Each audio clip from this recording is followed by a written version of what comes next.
All right, hello everyone. My name is Dennison Bertram. I am CEO and co-founder of Tally. Tally is a tool around making DAOs work. So it's around tooling for DAOs, making DAOs work, making on-chain governance work, making communities thrive, right?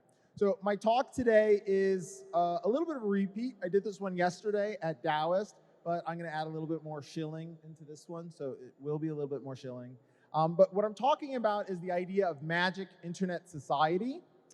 And this is really going to be kind of a philosophical talk. It's really speaking to how we got to where we are today. Because how we got to where we are today is really important to understanding where we're going and why we are building the things that we are building.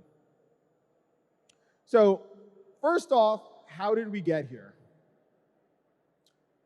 First, we needed magic internet money. And it's kind of a great day to be doing this talk, of course, because Bitcoin is now at a new all-time high. So Bitcoin is the first inception, really, of the idea of magic internet money. And if this were 2007, the idea that we could create magic internet money would be an absolutely ludicrous idea. But money is the only human concept that cannot be natively transmitted over the internet. And this is why it's really important, right? Before Bitcoin, I could not email you $1. I could send you a love letter and say, hey, you in that row, I love you, right? And you would feel loved. But if I sent you an email for $1, doesn't work, right? So money is the only human concept that cannot be natively transmitted over the internet. Until, of course, 2008, the Bitcoin white paper. Now, the reason why money cannot natively be transmitted over the internet, and the reason why it's magic internet money, and I think my screen went off, yeah, is there's a great Medium post by Maria Bustillos in 2017 titled, "You Don't Understand Bitcoin Because You Think Money is Real." Right? And this is really critical. Many things that exist in our world are not real things. They are human concepts that we have organized ourselves around and come to believe to be real things.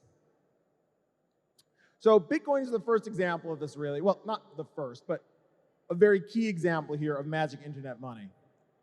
And today, of course, today Bitcoin is at a new all-time high. Bitcoin is real. It is a concept that through the hard work of the past 10 plus years, us as a community have made into something that is very real. But this is not a Bitcoin talk. What I want to really express here philosophically is the idea that building the future is a process of transforming outlandish ideas into concrete primitives that become real. At one point in time, paper money was a crazy idea, right? You were trading goats, you were trading fish, you're trading salted pork, and then somebody comes along and says, hey, I'll give you paper money. That was a crazy idea at one point. And people had to try over centuries to make this concept tangibly real. Of course, that's a kind of outdated notion for everyone in the room today, paper money, but it's important to think that as humans, we move forward by taking concepts, making them real, and then building upon them. And this process of iteratively stepping forward into the unknown allows us to eventually build really crazy things. So, this is kind of a little bit of a flow of what I'm getting at here. Once we had magic internet money, we could build magic internet banks, right? And magic internet banks would have seemed extra crazy before you believed in magic internet money, right? So when Rune came around, and I think it was 2014 when he initially came up with the idea of MakerDAO and said, hey, we are going to build a lending platform, a bank on top of magic internet money, it was crazy, right? But it became real, and once we had magic internet banks, people realized that now we could build magic internet finance, right? And that's the origin of DeFi. And if you think about DeFi for a moment, you would really realize how insane the idea is, right? If you'd sit down with your parents, 2007, you're going to say, okay, first, mom and dad, I am going to go print out some Monopoly money. Then I'm going to make a big bank where you can put in your Monopoly money and take out other Monopoly money, earn interest on your Monopoly money, and then we'll organize a global revolution of corporations and individuals who will do conferences like this, and we'll go around and we'll build Monopoly money finance. And it'll be worth billions of real dollars. It would have never even come up because the idea was just too stupid at the time, right? It's just too far out there, too much of a stretch. But once we had magic internet money, we could build magic internet banks, we could build magic internet finance, right? And this is the iterative process of stepping from one crazy, unbelievable idea until it becomes real, and then we build on top of that idea. And when you really think about it, you can get to anywhere from this point. Once we had DeFi, Magic Internet Finance, we were really able to build Magic Internet organizations, DAOs, because we needed organizations to run Magic Internet Finance, right? And now, this isn't clear-cut, right? Like, obviously, MakerDAO built a lot of things at the same time. People were experimenting with DAOs prior. But by and large, in 2017, when we first started to see DAOs, a lot of DAOs had identity crises around what are we actually doing with this DAO? What is the purpose of this DAO, right? With the growth of DeFi, this idea became very crystal clear in a lot of people's minds. If we're going to have magic internet finance organizations that by and large are going to have to interact with real world regulations, well, we're probably going to have to build other kinds of constructs to effectively manage them, right? And that's when DAOs really started to spring into their own, because they existed before, right? Monopoly money existed before Bitcoin, but when you had a real, true crystallization of the concept and of the need, it became something real. And what we've seen is this enormous explosion of DAOs, of people applying magic internet organizations to manage magic internet money in their magic internet banks, getting magic internet interest, taking magic internet loans, all of these things that, if you hadn't built them iteratively as primitives, would be impossible. So a little recap here. We have magic internet money, banks, financial systems, organizations. So where do we go from here? What comes next? And I'm going to make, this is kind of both what I want to see happen and what I think is the ultimate destination for us, for the culmination of everything that we've been doing in the past decade, and we will do most likely for the rest of our careers or the rest of our lives. But we are going to build magic internet society, right? And magic internet society is maybe not the final step, but it is the final step, and certainly in many of our evolutions here, where we take all the things that we've learned around taking primitives that were outlandish, making them real, making it real in the minds of society at large, and building upon them to run everything on top of these concepts that we've created. The same way that the corporate legal personhood bestowed upon them by the state has become a real thing, right? We start with the Dutch East India Company and we go to the modern world. We are going to do this with everything around us. In 2020, to give a little bit of like context of the scope here when I talk about magic internet society, let's start just with corporations.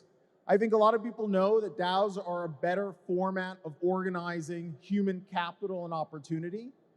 And when we talk about replacing corporations with DAOs, look at the opportunity.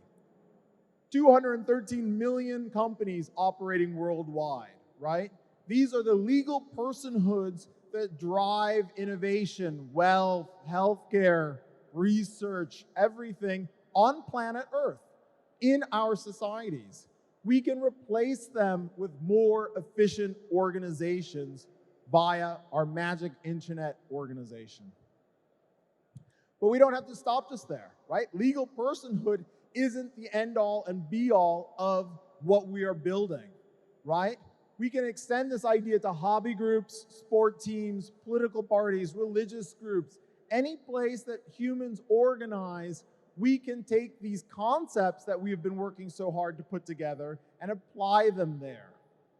I don't know what it's going to look like, but I know that this is where we're going. So this comes to a little bit of the shilling part that I hadn't done in my previous talk, and this is a little bit about Tally, where Tally comes in, what Tally's vision is. We really believe in this future, but to get there, there's a lot of tools that we need. When we think about legal personhood, when we think about how corporations work, we understand that the state has actually built an entire ecosystem of tools and services that make legal personhood a thing, right? Companies could not function if there were not courts to adjudicate disputes, if there were not lawyers who would help do that adjudication, if there weren't notaries to sign over things, if there weren't real-world banks to hold your real-world money. All these things represent the infrastructure that powers what was once a crazy concept, but which we today assume to be real. So Tally, one of its goals, and there's many people in this room, in this conference, and in our ecosystem working on the same problem, is working to build tools that help make this possible, right? So Tally offers services for DAOs, where you can explore different DAOs, you can understand the ecosystem that your DAO exists in, the people who are collaborating inside of it. We offer rich data profiles and an API around these identities of people who are participating. And this is very important because we've found that communities of anonymous individuals, they work, but they don't always work because it's very difficult to build human concepts such as like reputation and trust among anonymous individuals. So we offer services in our rich data profiles to help give you an idea of who participants are.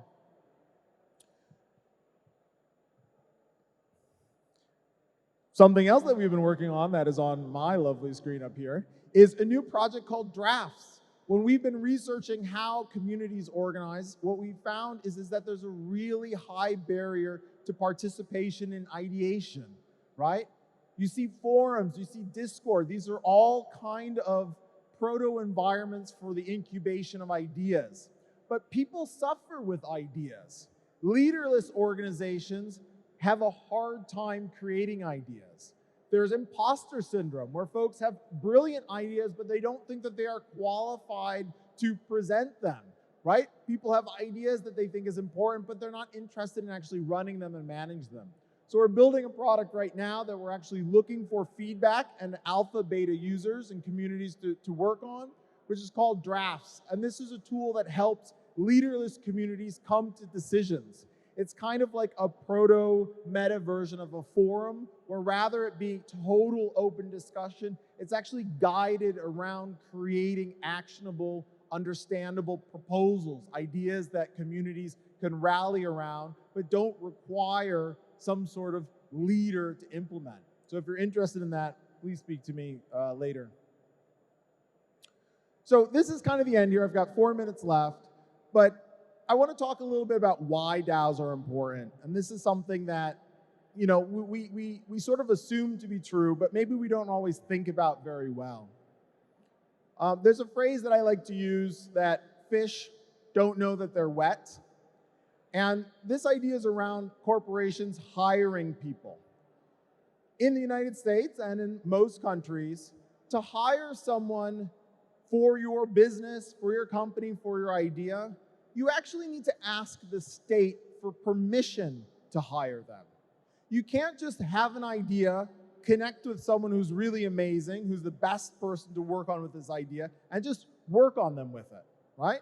You have to actually go to your state and say, hey, please, Uncle Sam, the United States government, may I hire this talented person to join my organization? This is so normal that none of us ever think about it. This is not something that you ever wonder about. It is something that becomes a very strong political topic, right? In many countries, people are always arguing, oh, we can't let these other people, these talented people come in here and take our jobs. DAOs remove this inefficiency. DAOs allow us to build permissionless self-sovereign organizations that set their own rules about what membership looks like. You don't require a state that may be directed by political ambitions of one sort or another to gatekeep your access to talent. Because what happens is, in the modern world, you have companies like Apple and Facebook and Google, who of course have access to whomever they want. But if you're a smaller kind of company, there's a huge friction in you having access to that talent. But there's an enormous friction of the people that you might work with being able to access that opportunity, right? And that goes to that concept of talent is evenly distributed, but opportunity is not. DAOs can make opportunity more evenly distributed, right? And this is very important. One of the things that we went through at Tally when we started the company and we were hiring is we wanted to hire talent that was outside of the United States, right? Now, we are a Delaware corporation. We're trying to play by the rules. So the option was something called PEO firms. These are companies that exist just to be the intermediary between you and talented folks elsewhere who don't have access to your market. And what they do is they take an enormous commission off of the income that would otherwise go to talented individuals, and they cut the line of responsibility, right? In one of the sales pitches that we received when we were looking to hire people abroad was, you can get employees and have no responsibility to them. You don't owe them options, you don't owe them stock, healthcare, responsibility. You can hire them and fire them at will. It's perfect, right? A new kind of intellectual sharecropping capitalism that exploits talent around the world, because now that we've moved into an intellectual era, the energy that we have in our own brains is the new resource to exploit. So DAOs can help even the playing field. DAOs can give everyone access to the things that they are building fairly and equally based on the terms of the communities that they want to join. And this is really very, very important, right? If we are going to make it, if we are going to build a more equitable world, we have to realize when we are fish in water and when the things that live around us are not natural constructs. Because all of these things are human ideas that we've built, and we can do better. So at Tally, we're trying to do better, and here comes a little bit more shilling. We're definitely hiring. Please join us. We would love to have you. But it's important, if you're just out there in the world building in DAOs, to remember what we're doing this for. We're building the future, and no matter how crazy that future is, if we build it incrementally, we can get there. So yeah, that's me. So if you want to reach out, give me a call. Thanks. I think I have 5 seconds left. Perfect.